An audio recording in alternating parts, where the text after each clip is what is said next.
മലയാള സിനിമയിലെ ലിസ്റ്റിൻ എന്ന് പറഞ്ഞു കഴിഞ്ഞാൽ അറിയപ്പെടുന്ന ഒരു പ്രൊഡ്യൂസറാണ്. അതായത് ഒരുപാട് ചിത്രങ്ങൾ മലയാളികൾക്ക് നൽകിയിട്ടുള്ള ഒരു പ്രൊഡ്യൂസറാണ്. പക്ഷെ പലപ്പോഴും താങ്കളെ ടാർഗറ്റ് ചെയ്യപ്പെടുന്നുള്ളത് തോന്നുന്നു. കാരണം കഴിഞ്ഞ ദിവസം സാന്ത്ര തോമസിന്റെ പോസ്റ്റ് കണ്ടായിരുന്നു. അപ്പം അതിനെപ്പറ്റി എന്താണ് പറയുക? കാരണം താങ്കൾ മലയാള സിനിമയെ വാഴ ശ്രമിക്കും, മറ്റുള്ള പ്രൊഡ്യൂസേഴ്സിനെ അവസരങ്ങൾ നഷ്ടപ്പെടും, ഇത് ഇൻവെസ്റ്റേഴ്സ് വരുന്നില്ല എന്നൊരു ഇതൊക്കെ വന്നായിരുന്നു. എന്താണ് എനിക്കോ? അല്ല, ഞാൻ ഓൾറെഡി അത് പറഞ്ഞായിരുന്നു. കാരണം ഞാൻ സിനിമയെ സ്നേഹിക്കുന്ന ആളാണ്, ഞാൻ ബിസിനസ് ചെയ്യുന്ന ഒരാളാണ്. ഞാൻ ബിസിനസ് ചെയ്തുകൊണ്ടിട്ടേ ഇരിക്കും. നമ്മളിപ്പോൾ ഒരു ബൈക്ക് ഇങ്ങനെ വണ്ടി റോഡിലൂടെ ഇങ്ങനെ ഓടിച്ചുകൊണ്ടിട്ട് പൊയ്ക്കൊണ്ടിട്ട് ഇരിക്കുമ്പോൾ കാറ്റ് ഈ വശത്തേക്ക് വരും, നമ്മൾ മുഖത്തടിക്കും, ഇങ്ങനെ മുടികളെല്ലാം ഇങ്ങനെ ചെതറിപ്പോകും. നമ്മൾ വീട്ടിൽ നിന്ന് ഇറങ്ങുമ്പോൾ മുടിയൊക്കെ ചീവി നല്ല പക്കയായിട്ടൊക്കെ ഇറങ്ങിയിരിക്കുന്നത്. കാറ്റടിക്കുമ്പോൾ അതിങ്ങനെ പല വശത്തേക്ക് പോകും. പിന്നെ നമ്മൾ ആ ഡെസ്റ്റിനേഷനിൽ എത്തിക്കഴിയുമ്പോൾ നമ്മൾ ചിലപ്പോൾ ഒന്നുകൂടെ മുടി റെഡിയാക്കി വെക്കണം തോന്നും. ഇങ്ങോട്ട് പോകുമ്പോൾ പലതരം കാറ്റുകൾ വരും, നമ്മളത് ഫേസ് ചെയ്തുകൊണ്ടിട്ട് തന്നെ പോകണം. ഇവര് പ്രൂവ് ചെയ്യണം, മനസ്സിലായോ? നമ്മൾ ഓരോ സിനിമകളും റിസ്ക്കാണ്. ഇപ്പൊ ഈ സിനിമ ഇത്രയും കോടിക്ക് വേണ്ടിയിട്ട് നമ്മൾ എടുത്തു വെച്ചിരിക്കുന്നു. ഈ സിനിമ ഇത്രയും റിസ്ക് എടുത്തിട്ട് ഈ സിനിമ നമ്മൾ ജനങ്ങളുടെ അടുത്തേക്ക് കൊണ്ടുവരുമ്പോൾ പല ആൾക്കാരും പലതരത്തിലുള്ള കാര്യങ്ങൾ ഇവൻ പറയുന്നു. ഇതിനെല്ലാത്തിനും നമുക്ക് ആൻസർ ചെയ്യാനായിട്ട് പറ്റത്തില്ല. അവരവരുടെ അപ്പോഴത്തെ ഒരു ദേഷ്യത്തിനോ അവരുടെ അപ്പോഴത്തെ ഒരു ഫീലിങ്സിനോ പല കാര്യങ്ങളും പറയുന്നുണ്ടാവും. നമുക്ക് അതിൻ്റെ അകത്ത് പ്രശ്നമില്ല. പക്ഷേ ഇങ്ങനെ പ്രശ്നമില്ല അത് കുഴപ്പമില്ല എന്ന് പറഞ്ഞ് ഇങ്ങനെ ഒരു ലൈസൻസ് ഇല്ലാത്ത ഒരു ഇതിലേക്ക് പൊക്കോണ്ടിട്ടിരിക്കുകയാണ്. കാലം ഒരു മാറ്റം ഇതിൽ കൊണ്ടുവരുമെന്ന് ഞാൻ പ്രതീക്ഷിക്കുന്നു. കാരണം ഞാനും ഈ ഇൻഡസ്ട്രി നിന്നുകൊണ്ടിരിക്കുന്ന ഒരാളാണ്. സിനിമേനെ മാത്രം സ്നേഹിക്കുന്ന ഒരാളാണ്. സിനിമ മാത്രമാണ് നമ്മുടെ സ്വപ്നം. നമ്മളിപ്പോൾ 4-5 സിനിമകൾ എടുത്തു വെച്ചിട്ടുണ്ട്, അല്ലെങ്കിൽ ഷൂട്ട് നടന്നുകൊണ്ടിട്ടിരിക്കുന്നുണ്ട്. ചിലപ്പോൾ 2 സിനിമ വിജയിക്കും, 3 സിനിമ പരാജയപ്പെടും. വീണ്ടും നമ്മളൊരു അവസാനം ഇതിന്റെ ബാലൻസ് ഷീറ്റ് നോക്കിയാൽ മതി. നമ്മളിപ്പോൾ എല്ലാ സിനിമയും വിജയിക്കാൻ വേണ്ടിയിട്ട് നമ്മൾ മജീഷ്യൻ അല്ലല്ലോ. മജീഷ്യന്മാരുടെ പോലും മജീഷ്യൻ പരിപാടികൾ എത്രയോ സ്ഥലത്ത് ഫ്ലോപ്പ് ആയിട്ടുണ്ട്. അപ്പൊ പിന്നെ ഇതിലൊന്നും വലിയ കഥയില്ലാത്തൊരു കാര്യമാണ്. നമ്മൾ പോയിക്കൊണ്ടിട്ടേ ഇരിക്കും, നമ്മൾ വണ്ടി ഓടിച്ചുകൊണ്ടിട്ടേ ഇരിക്കും. കഥ നിൽക്കത്തില്ല എന്ന് എൻ്റെ പൈസയുണ്ടോ അല്ലെങ്കിൽ എനിക്ക് പൈസ അറേഞ്ച് ചെയ്യാൻ പറ്റുന്ന കാലഘട്ടം വരെ ഞാൻ സിനിമ പ്രൊഡ്യൂസ് ചെയ്തുകൊണ്ടിട്ടേ ഇരിക്കും. അതെന്റെ ലക്ഷ്യമാണ്. ഞാൻ ഇത്രയും സിനിമ നിർമ്മിച്ച ഒരാളാണ്. അല്ല, വീണ്ടും ഒന്നുകൂടെ പറയാണ്, ഞാന് അതായത് 150 രൂപ അല്ലെ 200 രൂപ എടുത്ത് ടിക്കറ്റ് കാണുന്ന ഒരാൾക്ക് ഏത് സിനിമയെ വിമർശിക്കാം, അതിന്റെ ഒരു പ്രശ്നമില്ല. ഈ ഒരു സിനിമ ഒരുപാട് പേരുടെ കഷ്ടപ്പാടുണ്ട്. ഒരാൾക്കിട്ട് മാത്രം അല്ലെ 2 പേർക്കിട്ടോ 3 പേർക്കിട്ടോ ടാർഗറ്റ് ചെയ്യുന്ന കാര്യങ്ങൾ ഒരുപാട് പേരെയാണ് വിഷമത്തിലാക്കുന്നത്. എല്ലാ സിനിമകളും എഫേർട്ടുകളും ഉണ്ട്. പക്ഷെ നമ്മളെ ഒരു മാസീവ് അറ്റാക്ക് എന്ന് പറയത്തില്ലേ, അങ്ങനെ ചെയ്തുകൊണ്ടിട്ടിരിക്കുകയാണ്. അപ്പൊ എന്താന്ന് വെച്ചാൽ നിങ്ങളുടെ സപ്പോർട്ടാണ്. നമ്മളെന്താണ് 5 പേര് എറിഞ്ഞോട്ടെ, 10 പേര് അല്ലെ 100 പേര് ഇപ്പറേ ഉണ്ട് എന്നാണ് നമ്മളൊക്കെ വിചാരിക്കുന്നത്. നിങ്ങൾ ആലോചിച്ചു, 100 രൂപയ്ക്ക് അല്ലെ 200 രൂപയ്ക്ക് ടിക്കറ്റ് എടുത്തിട്ട് ആള് നമ്മുടെ സിനിമയുടെ ടോട്ടൽ കഥ പറയുകയാണ്, കഥാപാത്രങ്ങളെ എണ്ണി പറയുകയാണ്, നശിപ്പിക്കുകയാണ്. ഞാൻ ഒന്നും പറയുന്നില്ല, പേരെടുത്ത് ഒന്നും പറയുന്നില്ല. പക്ഷെ എന്താന്ന് വെച്ചാൽ നിങ്ങൾ ആലോചിച്ചു നോക്കി, അത് നശിപ്പിക്കുകയാണ്. അതിന്റെ ഇൻകം കിട്ടുന്നത് ആർക്കാണ്? അല്ലെങ്കിൽ ഞങ്ങളുടെ കഥാപാത്രങ്ങൾ അതിന്റെ പേരെടുത്തെല്ലാം പറയുമ്പോൾ ഞങ്ങൾക്ക് യൂട്യൂബിൽ നിന്ന് അതിനെ റിമൂവ് ചെയ്യാൻ എത്ര നേരമാണ് ആക്ച്വലി. നമുക്ക് അതിനുള്ള എല്ലാ ഫെസിലിറ്റീസും ഉണ്ട്, പക്ഷെ നമ്മളത് ചെയ്യുന്നില്ല. പക്ഷെ ഇതിന്റെ റീച്ച് പോയി ആദ്യം 50,000, 1 ലക്ഷമായി, 2 ലക്ഷമായി, 5 ലക്ഷമായി, 5 ലക്ഷം പേര് കാണുന്ന അല്ലെ 8 ലക്ഷം പേര് കാണുന്ന ഒരു വീഡിയോനെ ചിലപ്പോൾ ഒരു 10,000 പേരെ സ്വാധീനിക്കാൻ പറ്റും, 20,000 പേരെ ചിലപ്പോൾ സ്വാധീനിക്കാനായിട്ട് പറ്റും. പക്ഷെ നമ്മളത് റിമൂവ് ചെയ്യുമ്പോഴോ വേറെ കാര്യങ്ങളിലേക്ക് പോകുമ്പോഴോ അതും വീണ്ടും ഒരു ടോക്കായിട്ട് വരും എന്നുള്ളത് കൊണ്ടിട്ടാണ് നമ്മളത് ചെയ്യാത്തത്. ഒരു സിനിമയുടെ ഒരു കാര്യവും ഇഷ്ടപ്പെടാത്തത് നിങ്ങൾ നോക്ക്, നിങ്ങൾക്കറിയാം, നിങ്ങളുള്ളവർ തന്നെ വേറെ രീതിയിൽ ഉള്ള ആൾക്കാരാണ്. പക്ഷെ ഒരു കാര്യവും ഇഷ്ടപ്പെടാത്ത, ഒരു പോയിന്റ് പോലും ഇഷ്ടപ്പെടാത്ത ആളുകൾക്ക് അറിയാം, എന്തോ ചിരിച്ചുകൊണ്ടിട്ടിരിക്കും. അപ്പൊ അവരെല്ലാം പണ്ടന്മാർ, അവരെല്ലാം കൊള്ളത്തില്ലാത്തവർ, അല്ല അവർക്ക് മാത്രം ഇഷ്ടപ്പെടുന്നത്. അത് മാത്രമാണ് ഇത്രയും സിനിമ നിർമ്മിച്ചിട്ട് നമ്മളെ വേദനിപ്പിക്കുന്ന ഒരു കാര്യം. അഭിപ്രായങ്ങൾ പറയാം, 100% വിമർശിക്കാം, നോ ഇഷ്യൂസ്, നോ പ്രോബ്ലം. പക്ഷെ നമ്മളൊക്കെ അത്ര റിസ്ക് എടുത്തിട്ടാണ് ഈ സിനിമകൾ നിർമ്മിക്കുന്നത്, ഈ പ്രൊഡ്യൂസേഴ്സ് അല്ല. അപ്പൊ നമുക്കൊരു നല്ലൊരു കാര്യം വരുമ്പോൾ ഞങ്ങളും അതിന്റെ ഒരു എൻജോയ്മെന്റിൽ കൂടെ കടന്നു പോക്കോട്ടെ. അതിനെ ഞങ്ങള് തകർക്കരുത്. ചെറിയ കുറച്ച് ആൾക്കാർ ചേർന്ന് തകർക്കരുത്. അത് മാത്രമേ ഉള്ളൂ. നമ്മുടെ ഒരു അപേക്ഷയാണ്. സിനിമ നിർമ്മിക്കുന്ന അല്ലെങ്കിൽ ഒരു പുതിയൊരു ഡയറക്ടറുടെ ഒരു അഭിലാഷമാണ് സിനിമ. ഒരു മ്യൂസിക് ഡയറക്ടർ, ഒരു റൈറ്റർ, ഒരു കഥാപാത്രങ്ങൾ, എത്രയോ ആർട്ടിസ്റ്റുകളുണ്ട്. ഈ സിനിമയിൽ വർക്ക് ചെയ്തവര് എല്ലാം. അപ്പൊ നമ്മുടെ സിനിമ കണ്ടിട്ട് അതിനെ വിമർശിച്ചിട്ട് അതിന്റെ റവന്യൂ ആർക്കാണ് കിട്ടുന്നത്? നിങ്ങൾ ആലോചിച്ച് നോക്കിയത്. നിങ്ങൾക്കൊക്കെ ഈ ചെറിയ ചെറിയ യൂട്യൂബ് നടത്തുന്നവരുണ്ടല്ലോ, അതിനൊരു ഇൻകം ഉണ്ട് അല്ലെ? ആ ഇൻകം ആർക്കാ കിട്ടുന്നത്? അതുള്ളൂ നമ്മുടെ പ്രശ്നമുള്ളൂ. നമ്മുടെ സിനിമയെ വിമർശിച്ചുകൊണ്ട് അത് പറയുമ്പോൾ അടച്ചാക്ഷേപിക്കുക, അതൊരു തെറ്റായ കാര്യമായിട്ട് മാത്രമേ തോന്നിയിട്ടുള്ളൂ. Thank you. അതിപ്പോ ആസ് എ പ്രൊഡ്യൂസർ ഞാൻ ചോദിക്കുക, അസോസിയേഷൻ മെമ്പർ ആയിട്ടല്ല, പ്രൊഡ്യൂസർ എന്നല്ല ചോദിക്കുക. ഇപ്പം ഓരോ മാസം പ്രൊഡ്യൂസേഴ്സ് ഇങ്ങനെ ഇത് കളക്ഷൻ റിപ്പോർട്ടുകൾ വരുന്നുണ്ടല്ലോ, ശരിക്കും പേടിയുണ്ടോ? എനിക്കൊരു പേടിയില്ലല്ലോ. എന്റെ സിനിമയുടെ കളക്ഷൻ റിപ്പോർട്ട് വരുമല്ലോ, എല്ലാവരുടെയും സിനിമകളിലും വരുമല്ലോ. അതൊരു കൂട്ടായ തീരുമാനമാണ്. ഇപ്പൊ നമ്മൾ ചെയ്യുന്നത് ശരിയാണെന്ന് വിശ്വസിക്കുന്നു. കാരണം കേരളത്തിലെ മാത്രം കണക്കുകളാണ് വെളിയിടുന്നത്. പ്രൊഡ്യൂസറിന് പക്ഷെ ലാഭം ഉണ്ടാകുന്ന അല്ല. ഇങ്ങനെ ഒരു കണക്ക് പുറത്തു വിടുമ്പോൾ പുറത്തുനിന്ന് കുറെ പേര് ഇങ്ങനെ വാർത്തകൾ വന്നിട്ടുണ്ട്. പുറത്തുനിന്ന് സിനിമയിലേക്ക് ആഗ്രഹിച്ച് ഇൻവെസ്റ്റ് ചെയ്യാൻ വന്നവര് പോലും ബാക്കൗട്ട് ചെയ്യുകയാണ് ചെയ്തത്. എനിക്ക് അങ്ങനെ ഒരു എന്താ പറയുക, ഒരു പ്രവണത മലയാള സിനിമ വളരുന്ന ആ ഒരു സ്റ്റേജില് തളർത്തുന്ന പോലെ ഇല്ലേ? അല്ല, ഞാൻ ആക്ച്വലി പ്രിൻസാൻ ഫാമിലിയുടെ പ്രസ് മീറ്റിലാണ് ഇത്. പക്ഷെ ഇത് പറയേണ്ട ഒരു കാര്യമില്ല. എന്നാലും ഞാൻ പറയുന്നത് അത് ഒരു കോമൺ ആയിട്ട് കമ്മിറ്റിയുടെ തീരുമാനമാണ്. അപ്പൊ ഞാൻ പ്രൊഡ്യൂസർ അസോസിയേഷന്റെ ട്രഷററാണ്. എനിക്ക് ചിലപ്പം ഈ അഭിപ്രായത്തോട് ചിലപ്പോൾ ഒരു വിയോജിപ്പുള്ള ഒരാളായിരിക്കാം. പക്ഷെ എന്റെ മാത്രം വ്യക്തിപരമായിട്ടൊരു തീരുമാനം അവിടെ എടുക്കാൻ പറ്റത്തില്ല. 21 പേരും സെലക്ടഡ് ആണ്. അപ്പൊ ആ 21 പേരിൽ നിന്നുള്ള കോമൺ ആയിട്ടുള്ള, അല്ലെ, ഒരു അമ്മ അസോസിയേഷൻ ആയിട്ടാണെങ്കിലും അവർക്കൊരു കോമൺ ആയിട്ടൊരു തീരുമാനമുള്ളൂ. എവിടെ ഏത് അസോസിയേഷൻ ആണെങ്കിലും പാസ്സാക്കാനായിട്ട് പറ്റുള്ളൂ. ഒരുപക്ഷെ അത് ചിലപ്പോ കൂടുതൽ ആളുകൾക്ക് ബുദ്ധിമുട്ടുണ്ടായിട്ടുണ്ടെങ്കിൽ അത് നമ്മൾ ഇനി വരും മാസം മുതൽ അത് ചിലപ്പോൾ നിർത്തിയേക്കാം. എന്റെ വ്യക്തിപരമായ അഭിപ്രായം ഞാൻ ആ കമ്മിറ്റിയിൽ പറഞ്ഞിട്ടുണ്ട്.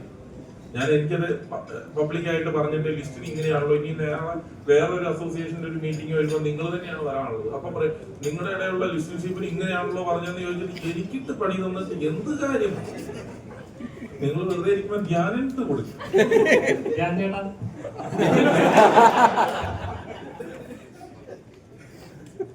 ബൈക്കിൽ പോകുമ്പോഴേ പെട്രോൾ അടിക്കണം. പോയിക്കൊണ്ട് മുടി ഇങ്ങനെ പോവല്ലേ ബൈക്കിൽ. Thank you. നമ്മൾ അടുത്ത 2-3 ചോദ്യത്തില് വൈൻഡപ്പ് ചെയ്യുന്നതായിരുന്നു.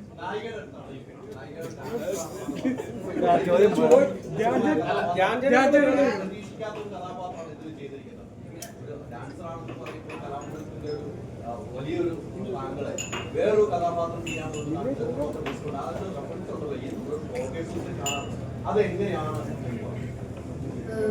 ഓണസ്റ്റ്ലി ഈ പടത്തിന് എന്നോട് ഷാരിസ് ചേട്ടനാണെങ്കിലും യൂട്യൂബറാണെന്ന് പറയുമ്പോഴും എൻ്റെ അടുത്ത് റെഫറൻസ് ഒന്നും നോക്കരുത് എന്ന് പറഞ്ഞിട്ടുണ്ടായിരുന്നു.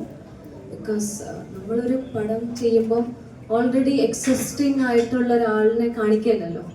This is a different character. So എനിക്ക് പേഴ്സണലി ഇത് ചെയ്യുന്ന സമയത്ത് ഞാൻ എൻ്റെതായ രീതിക്കാണ് ചെയ്തത്. ഞാനാണെങ്കിൽ കംപ്ലീറ്റ് ആയിട്ട് യൂട്യൂബിലില്ല. എനിക്ക് യൂട്യൂബ് ചാനൽ എങ്ങനെയാണ് തുടങ്ങാൻ പോലും മര്യാദയ്ക്ക് അറിയില്ല. ഞാൻ simply I'm just putting the videos, അത്രേ അറിയുള്ളൂ.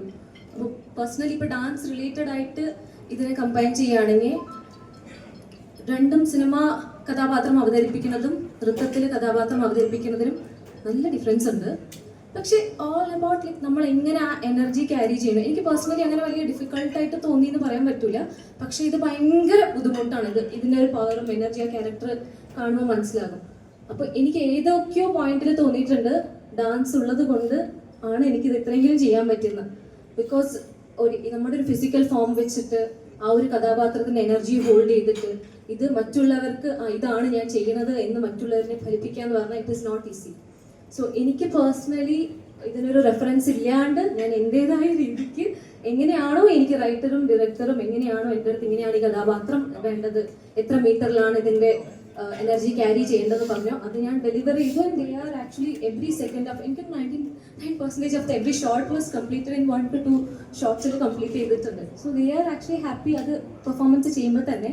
And I am truly happy. ഇത് എനിക്ക് ഏറ്റവും പൂർണ്ണമായിട്ടും സെറ്റിൽ തന്നെ തൃപ്തി കിട്ടിയെങ്കിലും ഇത് ഓഡിയൻസ് സൈഡിലേക്ക് വന്നപ്പോൾ ഓഡിയൻസ് സൈഡിൽ നിന്നുള്ള റിസപ്ഷൻ കണ്ടപ്പോൾ I feel more good. Because എല്ലാവർക്കും അത് ഇഷ്ടമായെന്ന് പറഞ്ഞു. എനിക്ക് ഇപ്പോൾ ഒരു കാര്യം കൂടെ പറയാനാണ്. ഇന്നലെ ഒരു വീഡിയോ ഞാൻ കണ്ടിട്ടുണ്ടായിരുന്നു.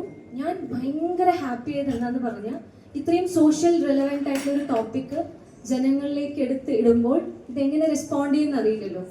പക്ഷേ ഇതിനൊരു പോസിറ്റീവ്, അതായത് ഇത്രയും ഡെട്രിമെൻ്റലി ഒരു മൊത്തത്തിലൊരു സൊസൈറ്റിയിൽ ഇപ്പോൾ നടന്നുകൊണ്ടിരിക്കുന്ന എല്ലാവർക്കും നെഗറ്റീവ്ലി എഫക്ട് ചെയ്യുന്ന ഒരു കാര്യം ആയതുകൊണ്ടാണ് ജനങ്ങൾ ഇത് ഇത്രയും ഏറ്റെടുത്തത്. സോ ഇറ്റ് ഈസ് കോമൺലി ജനങ്ങളുടെ അഭിപ്രായമാണ്. ദേ are actually liking this because this topic is very very important. Discussion ചെയ്യേണ്ട ഒരു ടോപ്പിക് ആയതുകൊണ്ടാണ്. അപ്പോൾ ഇങ്ങനെ ഒരു ടോപ്പിക്ക് നമ്മൾ പടമായിട്ട് ചെയ്ത് പുറത്ത് വന്നിട്ട് ഒരു ബ്ലോഗർ ഒരു വീഡിയോ ഇട്ടിരിക്കുകയാണ്. ഞാൻ ഇനി ഒരിക്കലും ഈ പടം കണ്ട ശേഷം എനിക്ക് ഫീൽ ചെയ്യാണ് ഞാൻ ഇനി ഒരിക്കലും അലീസ് വ്ലോഗ് എന്ന് പറഞ്ഞൊരു റീൽ ചെയ്തിരിക്കുകയാണ്. ഒരിക്കലും ഞാൻ നെഗറ്റീവായിട്ട് ഞാൻ ഒരിക്കലും റിവ്യൂ ചെയ്യില്ല. ബിക്കോസ് എൻ്റെ തോട്ട് പ്രോസസ് അല്ലെങ്കിൽ മാറിക്കഴിഞ്ഞിരിക്കുന്നു. ഞാൻ ഭയങ്കര പോസിറ്റീവായിട്ട് ഇനി വീഡിയോ ചെയ്യുള്ളൂ എന്ന് പറഞ്ഞിട്ടുണ്ടെങ്കിൽ അത് ഈ സിനിമൻ്റെ വിജയം തന്നെയാണ്. So I am truly grateful. അത് ഇതിൻ്റെ പാർട്ട് ഓഫ് ഇതിൻ്റെ ഒരു സോഷ്യൽ മീഡിയ ഇമ്പാക്ട് ജനങ്ങളിലേക്ക് എങ്ങനെ എത്തിക്കാൻ പറ്റും എന്ന് കാണിക്കാൻ എൻ്റെ ഈ ഒരു ഫിസിക്കൽ ഫോമും എനർജിയും വെച്ച് ആൾക്കാരിലേക്ക് എത്തിപ്പെട്ടു എന്ന് വിചാരിച്ചാൽ ഭയങ്കര ഗ്രേറ്റ്ഫുൾ ആണ്. Thank you. ലാസ്റ്റ് 2 questions ആണ്. അതായത് അടുത്ത സിനിമ ഇറങ്ങാൻ പോകണത് ചേട്ടന്റെ സിനിമ ഇറങ്ങാൻ പോകണത് അതിൽ ഇൻട്രൊഡ്യൂസ് ചെയ്തിരിക്കുന്നത് തന്നെ ഞാൻ 2.0 എന്നാണ്. അപ്പൊ ഇനിയും തൊട്ട് ധ്യാന്റെ ഹിറ്റ് പടങ്ങൾ മാത്രം പ്രതീക്ഷിച്ചാൽ മതി ഞങ്ങൾക്ക്. ഇല്ല എല്ലാം പ്രതീക്ഷിച്ചു. അത് ഓ ഓ അല്ല അത് അതിന്റെ പ്രസ് മീറ്റ് ഉണ്ട് അടുത്ത ഇത് വരുന്ന 2 ദിവസം 23 റിലീസാണ്. അപ്പൊ പറയാം ഇത് നിർത്താം. ജോൺ ചേട്ടനോട് തിരക്കൊണ്ട് പോകാൻ. അപ്പൊ അതുപോലെ തന്നെ ധ്യാന്റെ ഡയറക്ഷനിൽ ദിലീപേട്ടൻ സൂപ്പർ ഹീറോ ആയിട്ട് ഒരു ചിത്രം വരുന്നുണ്ടെന്ന് കേട്ടായിരുന്നു. ശരിയാണോ? ആ ശരി ശരി. അപ്പൊ നമുക്ക് പതുക്കെ വൈകിട്ട്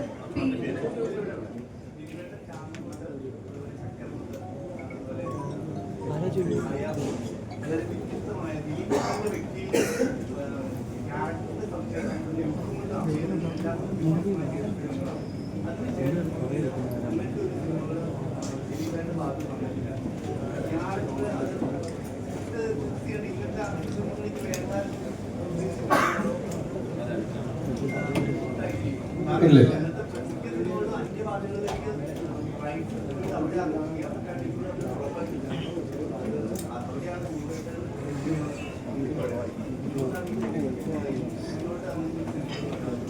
ഇല്ല അങ്ങനെയുള്ള സിനിമകൾ ഞാൻ അങ്ങനെയുള്ളൊരു സിനിമ കമ്മിറ്റ് ചെയ്തിട്ടുണ്ട്. വേറെ ഒരു ഇപ്പം ലാസ്റ്റ് ഞാൻ ചെയ്തതിൽ 67 വയസ്സുള്ള കേശുവിനെയാണ് വേറൊരാളായിട്ട് ചെയ്തത്, പെർഫോം ചെയ്തത്. ഇനി അതിന് ശേഷമുള്ള കാര്യങ്ങളുള്ള സിനിമകൾ വരുന്നുണ്ട്. അത് നിങ്ങൾക്ക് എല്ലാവർക്കും ഇഷ്ടപ്പെട്ട പുതിയ തലമുറയുടെ തന്നെ ഒരു സംവിധായകനായിരിക്കും. അപ്പോൾ അത് സംസാരിച്ചുകൊണ്ടിരിക്കുകയാണ്. അപ്പോൾ ഡിഫറെൻ്റ് ആയിട്ടുള്ള സിനിമകൾ ചെയ്യാനാണ് ഏതൊരു ആക്ടർക്കും നല്ലത്. നമ്മൾ നോർമലായിട്ട് അഭിനയിക്കുന്നതിനേക്കാൾ നല്ലത് പുതിയ പരീക്ഷണങ്ങൾ നടത്തിക്കൊണ്ടിരിക്കുമ്പോൾ നമുക്കും അറിയില്ല അവരുടെ സ്വഭാവം, അവരുടെ രീതികൾ, അവരുടെ സെൻറ്റിമെൻറ്റ്സ് എങ്ങനെയായിരിക്കും, അവരുടെ തമാശകൾ എങ്ങനെ. അത് നമ്മളൊരു കഥാപാത്രമായി മാറി കഴിയുമ്പോഴാണ് നമുക്ക് 1-2 ദിവസം കഴിയുമ്പോഴാണ് നമുക്ക് തന്നെ അത് കിട്ടുന്നത്. അപ്പോൾ അത് ദിവസവും പെർഫോം ചെയ്യാൻ നമുക്ക് വേറൊരു എനർജിയാണ്.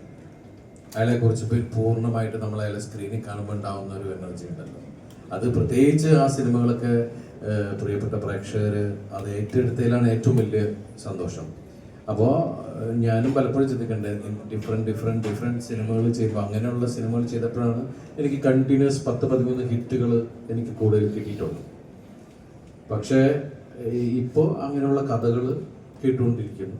അങ്ങനെയുള്ള സിനിമകൾ വരുമ്പോൾ ആ രൂപത്തിൽ വരും. അപ്പൊ നമുക്ക് വൈകിട്ട്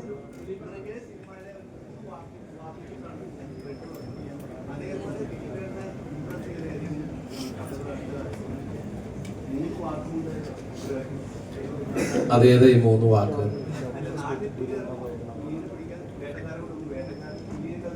ഒരുപാട് വാക്കുണ്ടല്ലോ.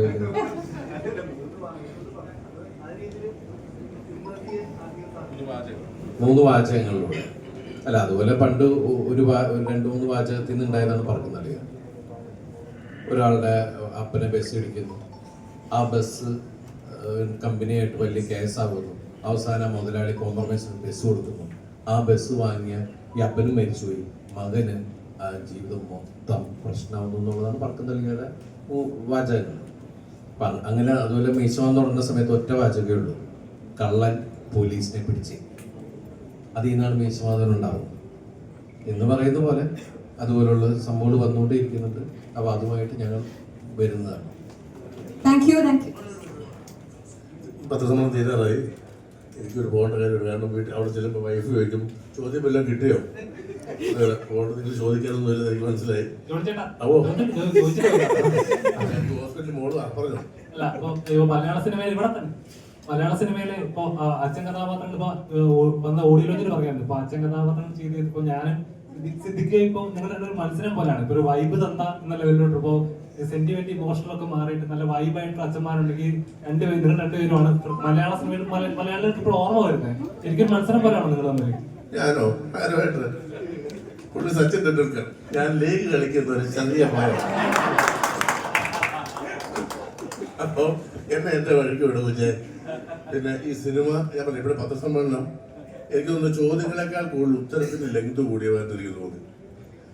ഉത്തരം കുറച്ചുകൂടെ ഷോർട്ട് ആയിട്ട് കുറെ കൂടെ ചോദ്യങ്ങൾ നമുക്ക് പറയാമെന്ന് തോന്നി. കാരണം പക്ഷേ എല്ലാവർക്കും പറയാൻ ഒരുപാട് കാര്യങ്ങളുള്ളതുകൊണ്ട് ഈ സിനിമ അതാ ഞാൻ കേട്ടോ.